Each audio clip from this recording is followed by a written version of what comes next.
யார் இவர்கள்? கொரோனா காரணமாக ஊரடங்கு அறிவித்து 1 மாத காலம் ஆகிறது.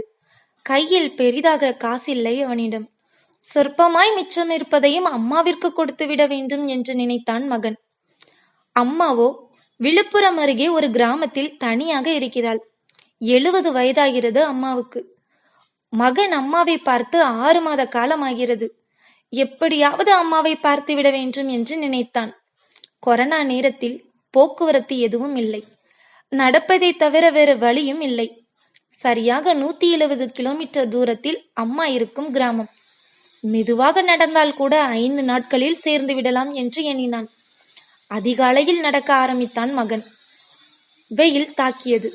20 கிலோமீட்டர் நடந்திருப்பான். காலும் வலிக்க ஆரம்பித்தது.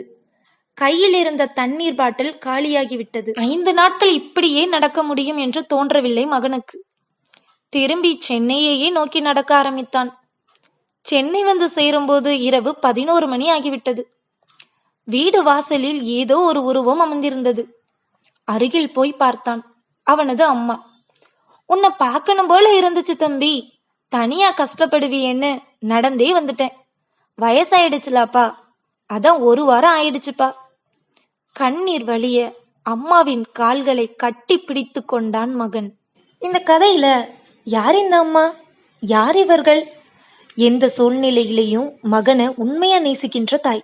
ஆமாங்க, பைபிள்ல ஒரு அழகான வசனம் இவ்வாறாக கூறுகிறது, உன்னை பெற்ற தகப்பனுக்கு செவி கொடு, உன் தாய் வயது சென்றவளாகும் போது அவளை அசட்டை பண்ணாதே என்று. இதை கேட்டுட்டு இருக்கிற நாமும் நம் பெற்றோர்களை மதிப்போமா?